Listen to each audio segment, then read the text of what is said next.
Okay, let's get the elephant out of the room. This video isn't going to touch that much on the Doctor being black and gay. Surprisingly, even though the Access media made a really big deal about it, these are immutable characteristics that cannot be changed no matter how much one complains. Do I wish the casting was more organic? Yes. Do I wish there was something different that set this Doctor apart besides from being black and the fact that he likes to take it in the back door? Also yes, but I'm willing to try things at least once, so I decided to give this new series the benefit of the doubt.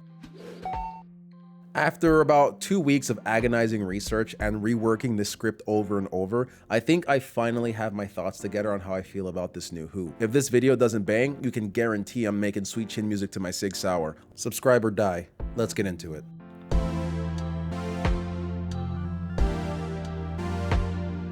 Six episodes into the newest iteration of the spacefaring, time-traveling enigma that is only known as Doctor, and I can say, I am not moved. At 40 minutes a pop, I think I still know little to nothing about who this new Doctor is, as well as the company that he keeps. I mean, I know that they're loud. And can't help but say babes. Most of the universe is knackered, babes. Not that long, babes. You're standing on a landmine. And big freaking crybabies? We'll get back to that later. But besides the last three things I noted, which are somewhat central to my point, there was something that didn't really sit too right with me about the newest iteration of the Doctor. And it finally clicked after watching the 5th episode of the season, and the reason why I made this video. 73 yards, a poor man's take at a bootstrap paradox, and a waste of a good premise. The episode, oh, I'm gonna lay down a quick synopsis for this bit, as well as a few of the other episodes, but trust me, it adds to the point, so stick with me, all 12 of you. It starts with the Doctor and Ruby Sunday visiting Wells for some unspecified reason. The Doctor, seemingly unprompted, spouts something about a politician nearly bringing the world to the brink of nuclear war, to then go, when he realizes that he's telling Ruby about an event from the future, but it's a blink and you miss it kind of dialogue. That's super important later on, trust me. In their frolicking along the coast, the Doctor steps on a fairy circle. In case you don't know what that is, in this context, it represents a kind of magic barrier that once broken curses the one who's trespassed, which isn't really explained in this episode. I mean, it sort of is, but it isn't. It sort of is, but it isn't. But it's pretty much the premise. Just a whole lot of hand-wavy kind of magic nonsense. So once the circle is broken, Ruby reads a note and then notices that the Doctor is gone. And upon the horizon, an old woman has appeared. And it should also be known that whenever Ruby tries to get close, the old woman is just always out of view. And whenever anyone else interacts with the old woman, they're overcome with fear and run away as fast as they can from Ruby. So the question is, who is this woman, and what is she saying to scare these people so much? Due to the actions undertaken by the Doctor and Ruby earlier, the Doctor is completely gone, nowhere to be found for the entire episode, so it's presumed that he's just fucking dead. Ah well. And because of the old woman, Ruby is disowned by her mother, who was initially afraid of her and was then apathetic to her existence. So already the effects of the old woman aren't consistent. Because of these events, Ruby enlists the help of UNIT, the secret organization that protects the world from alien threats, as we've seen previously throughout the entire series of the Doctor. You've probably seen them in the earlier specials if you bothered watching it, and we discover that the origins of this old woman is unknown, but for some reason, she's always 73 yards away from Ruby. Wow, just like the title. Get it, guys? After the task force interacts with the old woman, they, of course, run from Ruby in a fearful panic. What's that? They don't? They just kind of leave? Okay. And on top of that, the task force lady wasn't in fear either. It was almost like she was disgusted. What is this old woman saying? And why is it getting different reactions instead of sticking to the fear aspect? All right, let's continue. Ruby, at the end of her rope, decides that she's just gonna live her life and pretend like whatever that thing is just isn't real. 20 years go by. Oh yeah, and they tell you by showing you these cute little cards that are set apart in increments of 10 to let you know the years have been going by. Talk about environmental storytelling. Ruby has been alone all this time, sort of. She's had a string of boyfriends that she would always end up leaving, presumably because of the old woman following her around. But it seems like most people are unaware of her. Actually, it seems like unless Ruby actively brings the old woman to their attention, they just kind of ignore her. She stands around and no one is running in fear or apathy or disgust, whatever the fuck. Please remember that because it will also be important later. The scene cuts to her dumping her latest boyfriend. You can see that this truly is a work of fiction because a woman over 40 has a boyfriend. Her attention gets pulled to a political debate and she recognizes a name on screen, Roger Ap Gwilliam. Gasp. That's the name of the guy the doctor was talking about earlier in the episode. You know, the one that would bring about nuclear war. That's something we the viewers would quickly realize, but for Ruby, that was over 20 years ago. So why the fuck would she remember that? And to confirm Ruby's suspicions, he reveals that his nickname was Mad Jack. Whoa, just like the note that Ruby read 20 years ago. It says, "Rest in peace, Mad Jack." Dude, I think something's cooking. In that moment, Ruby has an epiphany. She has to somehow stop this man from causing a nuclear holocaust. But how's a 40-year-old broad with no applicable skills or resources going to do this? By volunteering for his campaign, of course. Skip ahead and we get to this delightful bit of characterization for Mr. Mad Jack. It's one of the greatest nations in the world. But we're members of NATO. When did NATO ever, fire a nuclear missile? Ever? 2031, the Great Russian War, not a single rocket. Excuse me, I'm sorry. Are you saying that you actually want to fire a nuclear missile?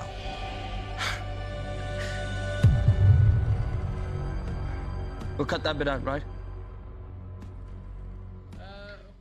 Oh, alright, so he's just mask off pure evil? It's nice to know that I can hate this guy with zero reservations. Now, I've been yapping all this time, and you must be asking, but Ben, how does Ruby, the 40-year-old spinster, put an end to this guy's rise to power so that she can stop the nuclear holocaust? Well, you weren't paying attention, were you, idiot? It's with the old woman, of course. But how? Well, what if I told you she pulls out her phone and walks backwards? Pretty exciting, right? And because the old woman is always 73 yards away, guys, it's the title again. I said clap, you fools! She positions the entity right next to old Mad Jack, and after hearing her ramble off about the cost of gasoline 60 years ago, he runs off in a fearful panic. Okay, so the old lady power does the thing when it needs it to do the thing outside of when it doesn't do the thing. Alright, well hold on there, Ben. Didn't you say that the old lady goes unnoticed unless specifically pointed out by Ruby? How did it manage to affect Mad Jack? Well, that's a good question. Shut your whore mouth. And with that crisis averted, and somehow Ruby not in fucking prison for seemingly being responsible for one of the most influential politicians of her time, running off in fear for his life after something she clearly had a hand in. I mean, multiple people saw her do it. It would only make sense for her to be the culprit and gunned down on sight. Ah well. She lives another 40 years, and she's shown to be an old woman, lying in her bed reminiscing about the good old days. And all of a sudden, she appears. Who's she? The old woman, of course. Turns out, even after fulfilling her purpose, she never disappears. Wait, she isn't 73 yards away. What's going on? Whoa, what a fucking twist. It turns out the old lady was Ruby all along. So since it was Ruby this whole time, what was she saying that made the people react so viscerally to her presence? Huh? Shut my whore mouth? Okay. With this revelation, old Ruby is sent back to the original site and manages to get young Ruby to stop the doctor from stepping on the fairy circle. This in turn makes old Ruby disappear. One can assume that since the circle wasn't broken, then the future with Roger Ap William, what a name, would never come to be, thus breaking the presumed loop. Or was it fairy magic? Or was it an interdimensional being that feeds on time energy? Hold on, they already did that. What was this fucking story? Wouldn't Ruby stopping her from stepping on the circle make her disappear? And since she disappears, Ruby steps on the circle to cause her to stop Ruby from stepping on the circle to make her disappear, to have Ruby step on the circle to make her appear to stop. You see how dog shit this story is yet? Ruby and the doctor then fuck off, and that closes out for the episode. To all 12 of you who are still there, how'd you do? Did any of that make sense? Don't worry if it didn't. I honestly don't think it was supposed to. This episode pissed me off so much because it finally helped me realize what was so different about the doctor that was giving me an uneasy feeling in my tummy. And it wasn't that this new one wears multiple rings. New Doctor Who isn't really sci-fi anymore. And even the show itself kind of admits that. Well, we're the Unified Intelligence Task Force created to investigate the extraterrestrial and more the supernatural. Things seem to be turning that way these days. New Who has no identity, or at least it's not playing into the built-in expectation of dealing with something otherworldly in the science fiction terms, rather than in the fantastical sense. And that was evident to me as soon as episode 1 really, the Church on Ruby Road. Wait, Ruby Road is where Ruby was found. Holy shit, they did it again. Bravo. To get back on point, episode 1 was mainly focused on baby eating goblins doing musical numbers. And for comparison, I rewatched the first episode from the Matt Smith run of the series, and putting the two side by side really shows how far the Doctor has moved away from dealing with shape-shifting space aliens that comatose its victims in order to steal their forms to hide from intergalactic space police that are giant crystallized eyeballs to, well, We can feast, we can die in 3 days at least. Baby blood and baby bones, baby butter for the baby scones. you get what I'm saying? Also, it seems like the characterization of this new Doctor is off. Like, it almost seems like they've turned him into a party girl. He uses city girl lingo at times. He seems more lackadaisical than the last few iterations, almost as if this version takes his own history way less seriously than the previous ones. It may be a nitpick, but that kind of pisses me off, because the Doctor was someone who was defined by his pain and the pain he could inflict, with also at times choosing not to leverage his awesome power. And Ncudi's version, I kid you not, when he talks about his past, he almost seems like he's happy that his people are gone. Or if not happy, but that he doesn't care. Gallifrey. Gallifrey? And where's that? Gone! Ruby, it's gone. It's gone. They died. It was a genocide and they died. So the one that was adopted was the only one left? I am the last of the Time Lords. And I am so glad to be alive. This thing flies. Trying to see. I know that some people have characterized this version to be more happy and flippant than the other Doctors, and also people handle grief differently, I can't deny that, but it almost feels like an insult to the core of who the Doctor is. Am I somewhere in the ballpark with this assertion? Now, don't get me wrong, there are some episodes that are less fantasy-based and more science-based, but isn't it weird that in a science fiction show, out of the 6 episodes that are available, half of them have nothing to do with science fiction? I remember reading something on Reddit that may have pointed out as to why this was, something along the lines of Toy Maker changing the rules to the game and messing with the Doctor's history, but come on, let's be for real. This is just... I think they're running out of ideas. Beyond the fact that the show is now less hard science fiction based, I also noticed a few more patterns that stuck out to my monkey brain that I've compiled as a list of the most prevalent aspects that take me out of the story whenever I can point it out. Number 1, this show does not like men. Most of the characters on screen with speaking roles are mostly, if not all, women. If there's ever a man with extended screen time, you can guarantee that he's either a villain, someone for the story to make fun of, feminine, ergo not a threat, or straight up about to die. And that brings me to pattern 2. Most of the violence or negative light is reserved for the men and old white women. I know that last bit is weird, but seriously, whenever the plot calls for some kind of misfortune to befall someone, it's always definitely going to be a man or an old white woman. Now, my question is, I get the men, because modern day and all that, but why white women? Am I reading too far into this? Number 3. There is a lot of crying in this series. In every episode, without fail, the story will stop dead in its tracks to either have the Doctor, Ruby, or them both crying, or shed a tear, or hug each other, and they're there till the cows come home. Now, I'm not a fucking robot. I watched Toradora. But it's just so off-putting that the series tries to artificially conflate a situation that would warrant tears, when in reality, what's happening is just a tonal whiplash. One moment you'll have the Doctor and Ruby running from a threat, and then the Doctor stops cold in his tracks to hit the camera with a get out stare. It's not that deep. When did this show become a bad fucking soap opera? Number 4. 5 out of the 6 episodes, see what I did there? 5 out of the 6 episodes available have plot points that revolve around children? Stay with me. Episode 1 is the baby eating goblins. Episode 2 is the baby eating booger monster. Episode 3, the main villain is singing about how they have daddy issues. Daddy was so bad to me. Okay. Episode 4, a little girl's dad is killed and turned into an AI construct. Episode 5, fuck you. And episode 6, the entire plot revolved around saving this one white girl that was between the ages of 17 to 25. I don't know for sure how old, but she was young, as stated by the episode. We come here from the home world. No stinky old folk, just people ages 17 to 27. One could say that this is because they want to reach the younger audience, so they show you younger people for relatability, but I think the true reason has been shown the whole time. You see, Ruby was abandoned as a baby. She has never known her parents and was raised in a foster home with no father around. The space babies were parentless, with their only caretaker being an old woman with no one else. No man. The Devil's Cord, the villain Maestro, had daddy issues. Episode 4 ended with the little girl having no blood relatives left alive and being left behind with some random woman who will presumably foster this child and raise her without a male presence. In Dot and Bubble, episode 6, this girl was only worried about her mother or mummy, damn the British, with no mention of her father. Everything ties back to parents and abandonment and found families and the fact that Ruby is looking for her mother and, oh, you don't care. I get it. I don't blame you. And number 5, the last thing, too much singing. Out of 6, 3 had songs and dance numbers, with the entirety of episode 3 being about music, which also showed a worse version of the Doctor Strange mom music fight. Bravo, Disney. To that, all I have to say is yucky. And if this isn't some kind of blatant attempt to turn this show into some kind of off-brand musical series or give a reason for them to create a Doctor Who original soundtrack, I don't know what is. A couple of honorable mentions would be the fact that they say babes a lot in this show. It's not like every line of dialogue is punctuated with it, but it's said at least once in nearly every episode. And I noticed it and hated it. Okay, Ben, you pointed out all the patterns. You said your piece, right? What was the point of all this? Well, you lucky 12 that stuck around, I'll tell you. They've made Doctor Who into a Disney princess. Haha, I lied about it having no identity. The identity is that it's a girl show now. And of course, it was so simple, so in your face. How could you not notice it? All it's missing is the dress. Oh yeah.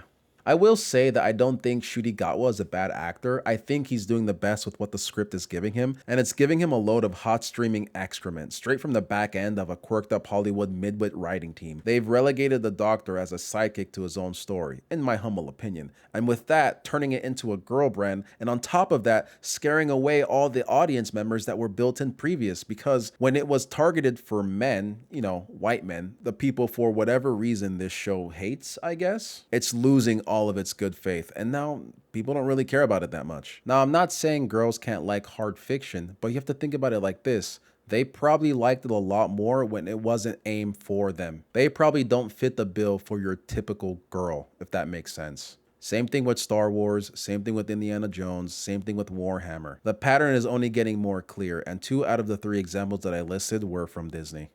I could say that in the earlier runs of the Doctor, he was a force to be reckoned with. The Doctor is a legend woven throughout history. When disaster comes, he's there. He brings the storm in his wake. I was so scared of the Doctor. Why? And he has one constant companion. Who's that? Death. He had the juice. He was just clever as he was suave, as he was terrifying. Many a time I've watched the Doctor stare death in the face and remind us all that he was death. He was not the one to be trifled with. He was to be feared and respected. I'm not saying that Ncuti wouldn't be able to portray something like that, but in all reality, a character is only as good as its writers. And well, what do the ratings have to say? The lowest since its revival in 2005? I guess that Disney money wasn't enough to get the people giving a hoot about this series.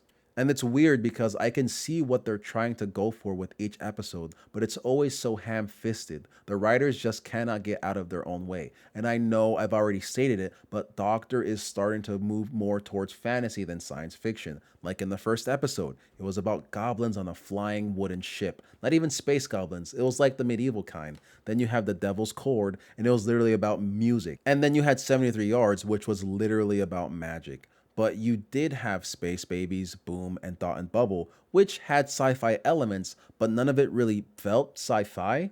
You know, these super interesting ideas were presented, and they decided not to focus on the Doctor flexing his thinking muscle in a way that felt grounded. And when I say grounded, I mean by the logic of the show, not the real world. And not cheap. Like in the 4th episode, the Doctor and Ruby find themselves on a war-torn planet that turns out to be a manufactured conflict by some super hyper megacorp named Villain Corp. Pretty clever.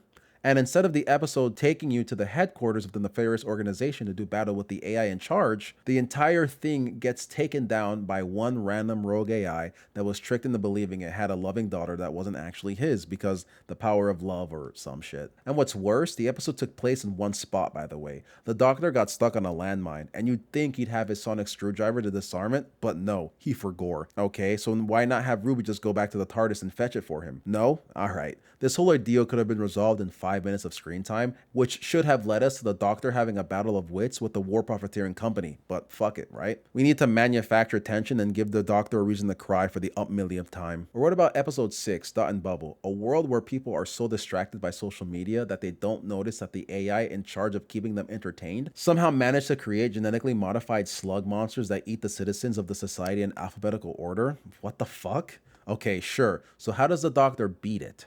He doesn't? He doesn't even interact with it? Oh, but he does get to cry some more. Since when would the Doctor not go out of his way to find out the origins of said monsters, go to the source and shut it down? Also, why were all the characters of this society blue-eyed, blonde-haired white people?